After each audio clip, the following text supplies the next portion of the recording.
Morning. Good morning. Hi. Good morning. How's everybody feeling? I don't think it's quite as bad as getting away with murder, but we got away with it last night, didn't we? We got away with something. I think it's like, I don't know, playing truants from school and getting caught and then sending a letter home to your parents, but you get into the post early and you intercept that letter so your parents never know.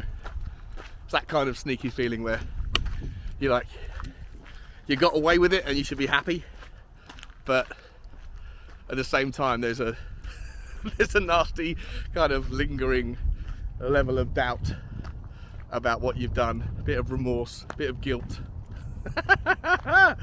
It doesn't quite feel as good as it should. I would have taken a 2-2 draw yesterday.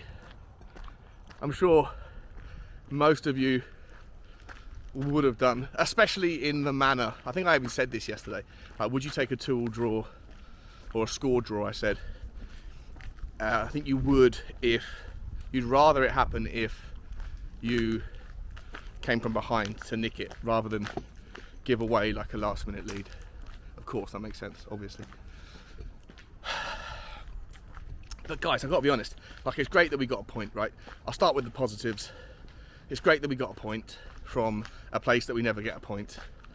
It's great that we've played 2 games and in the same fixtures last year we got 0 points from them, and this season we've got 4 points. So we're already 4 points up on the same fixtures. That's a real positive. It's fantastic we got Chelsea away out of the way. You know, not that we don't have a lot more very tough fixtures coming up, because we do. You know, I think we play Liverpool, not Liverpool. I think we play everyone but Liverpool. Man United, West Ham, Man City and Arsenal, all away from home before like middle of October I think.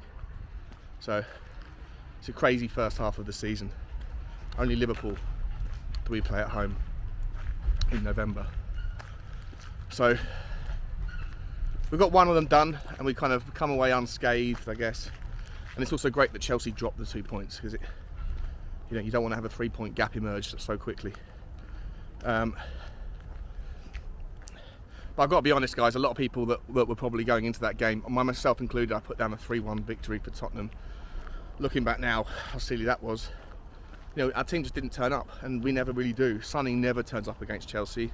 Harry Kane, I know he got the goal, but it was really woeful for the largest part of the game. I mean, to a man. Hey, check this out. So this cornfield is being, I'm not sure if you can see it in the distance, but it's literally being harvested right now, which is quite cool. This side hasn't yet been done. Never actually seen, come on Bugs, we've got to go. Bugsy, away from there please. I've never actually seen it being harvested in real time. Come on Bubba. And I'm guessing they're doing it early. I didn't know that they harvested mid-August. Maybe it's because it hasn't rained. I don't know, no idea. Anyway, sorry. To a man across the pit, 1-11 on both sides. Chelsea smashed us yesterday. Absolutely smashed us. There's no getting away from it. They're our weakest performances, or our most eye-openingly bad performances, were in the positions that were, you know, the areas that most fans knew we were still weak in, and they were our key positions. You know, I'll hold my hands up. I'm somebody that has said that Emerson has got better. He's not the finished article, but he's improving. He's a bit of a cult hero. I kind of fell in love with him when he held up that flare against the Arsenal, and have like got on board with him a little bit, thinking he's getting better and better, and he's still young, so you know he's still not nowhere near the finished piece. But we'll see. But yesterday he was just exposed, mate. He was exposed by Cucurella. Him and Decky. Cucurella pocketed both of them and just embarrassed them. Like it was like men versus boys on the left. It was men versus babies on the right. Sessegnon defensively, just couldn't handle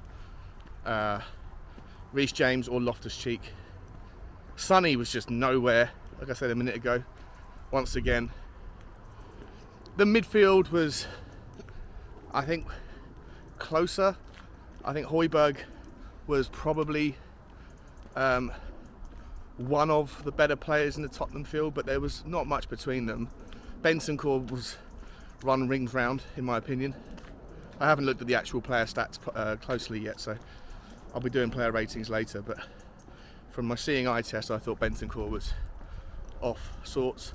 I think Basuma, when he came in, once again, I know he's only had a few minutes here, a few minutes there, but he hasn't done a thing that's looked anything like his previous levels from last season. It's far too. I'm not judging him. I'm not even criticising him. I'm just making an observation that it's so early on his time. So let's not worry about that. I mean, Eric Dyer, I thought was probably the best player in the Tottenham shirt. I thought Romero was okay, but I think a lot of people, always will reflect on Romero as being brilliant when he's brilliant, but then also being better than he is when he's not. And yesterday he wasn't great at all. And also, like we've spoken about this, his propensity for aggression.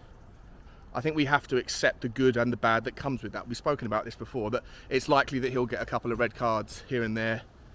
But you know what? You'd have to tolerate that because you don't get the sort of player that he is, the crunching tackles that he does, the game-changing momentum swings that can happen from a player like him sliding through and throwing someone off the game from the opposition. So you'll take the good with the bad, take the bitter with the better.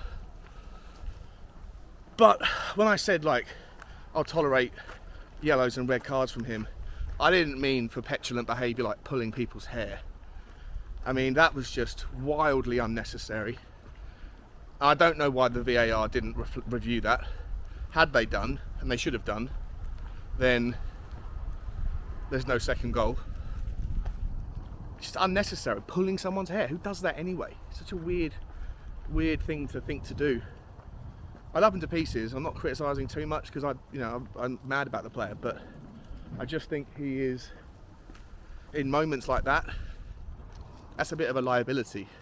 I'll tolerate mistiming tackles and getting a red card because you've just caught the player rather than the ball when you're going in full pelt, and hopefully we can keep that to a minimum. But pulling hair, it's very odd. Very odd. I loved Conte though, right? Conte and Tuchel having their square off, both getting yellow cards and then straight reds afterwards. I don't know how many match, is that a 3-match ban? Does it work the same way? I don't know how it works. If you get a yellow and then a straight red, then is that like a double match ban? Is he not going to be on the touchline, and does it happen immediately? I don't know how the rules work with members of the public, members of the bench, or the management crew getting those cards. Let me know if you guys know. I need to figure it out. Other positives. The only other positive I really think you could say is that on a player-for-player basis, I thought Richarlison looked really good, and I've been someone that hasn't been particularly excited about Richarlison. I think we massively overpaid for him. I thought we did, but you know what? He came on the pitch yesterday, and he's playing. He came on for Sessegnon, and I think we went to a 4-2-4 at that point when we were chasing the game. And then we went to a 4-2-4, got the equaliser, which is great. It's cool to see that we can go that kind of gung-ho style of football that, in my opinion, never really usually works out. But it did work out. I went to a 4-2-4. Højbjerg gets the goal. Lovely finish from him. Superb finish from him. And there's no way, despite Tuchel saying Richarlison was offside because he was getting in the line of the keeper, Mendy. I don't think that's true at all. But then, of course, once you get the equaliser, you should then reshuffle, right? You should then have an immediate, okay, let's pull back and go to a 4-4-2 or a 3, if you can, figure out how to do it again, where you play, where you go back into a 3-5-2, put Ben Davies back on the left, and then ask Richarlison to do a job, or take off somebody. bring on Doherty, do something immediately, but we didn't, and then we got completely caught out 5 minutes later, didn't we, by that, I think it was Højbjerg who lost the ball, or Bentancur who lost the ball in the midfield, and then we were just completely out of shape, and there was the entire bottom third of the pitch on the Chelsea attacking side, down our left, their right was just completely devoid of any Tottenham player. It was mad. But I guess that's what happens when you run with the foxes. You can't hunt with the hounds. You can't be two things at once. You can't be completely solid defensively and also have a gung-ho approach that we hadn't correctly transitioned out of. Lots to think about, guys. I think that we're just generally, maybe we're not quite as good as we thought we were. Right? I think people that were thinking that the quad is on, I did say this yesterday, I think maybe a score draw was probably the best result for our mental health, because if we lost, the knives would have come out. If we won, it would have gone like peak delusion on what's possible this year. And a draw where you come from behind, I think it gives you pause for thought. I think it makes you realise that, and hopefully the management at the club will realise that we aren't ready. Like Chelsea, the gulf between Chelsea and Tottenham was there for everyone to see yesterday. Now, albeit, I think you have to factor in that Chelsea always play their A version, whatever, no matter how bad their form is, they turn it on. Bugsy's just seen a squirrel, and the squirrel's, sorry about that.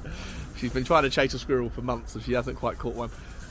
I don't know what she would do if she ever even caught one. She hasn't got a nasty bone in her body, so I think she just like want to play with it and say hi. I think we need to just kind of recognise that that we need more in. That means we've got to hurry up and get players out. Right? It's good to see that. Looks like Lo Celso's gone at least for a season. It looks like Ndombele's gone at least for a season, and there's some money coming in for those on like loan deals. I think we got 3 million back on Ndombele. Like that's like a powerful bit of business, if I'm honest, because I would have given them away for free. She's going after it now. She's lost him. You lost him, Bugs. Now we just need to get Harry Winks out of the club and Serge Reguilon. Or maybe, I don't know, listen, do you think maybe yesterday's performance from Sessegnon, do you think maybe that gives Conte pause for thought and thinks, look, Reguilon could be more necessary than he otherwise thought? I don't know. Perisic looked good when he came on, but I think we need to hurry up and get these players out, and then we need to make room, and then as soon as we've got some space, we need to get some 2-3 new players in. I think that there's a problem. We all think there's a problem at the right wing back. Nothing new here, but we've already got Emerson, Doherty and Spence, and allegedly Lucas Moura that can play there when we need it. But I think there was a massive eye-opener yesterday. And on the left, I think Sessegnon looked incredibly poor against a Loftus-Cheek, who I didn't think was that good of a player until yesterday. But yesterday he made Sessegnon look like made him look silly, And I think we need another centre-back. As much as I thought Dyer was good yesterday, I thought Davies tried his best and was actually pretty good, solidly defensively.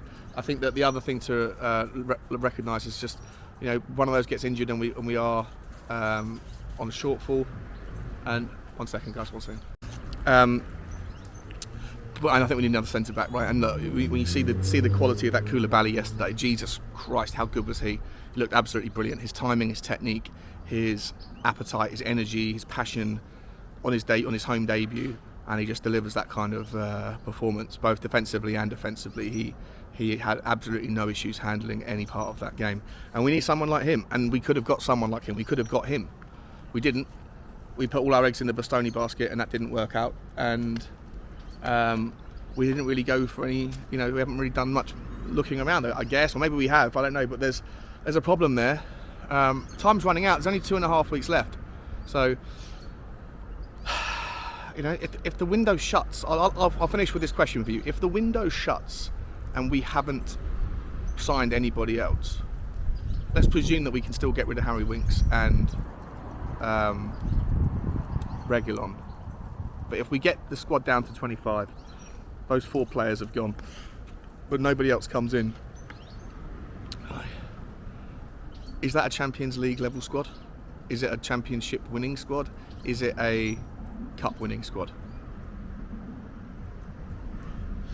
I think we're good. I think we've definitely improved, but I think yesterday exposed us. And the last thing I would say is I do also want to remember and take into consideration and context that we always play to a man very badly against Chelsea for whatever reason, and Chelsea always play to a man the very best version of themselves. I don't think you'll see anything like as good a performance from Chelsea in their next game as you did yesterday. I think their next version of themselves will be more like the previous version of themselves against Everton, and I hope that you're going to see Tottenham take on Wolves on the weekend at home and decimate them, because we need a reaction. That performance wasn't good enough, and the most passion that we saw from Tottenham yesterday was Antonio Conte. That's not good enough for a derby. I love you guys. Like, share and subscribe, and as always guys,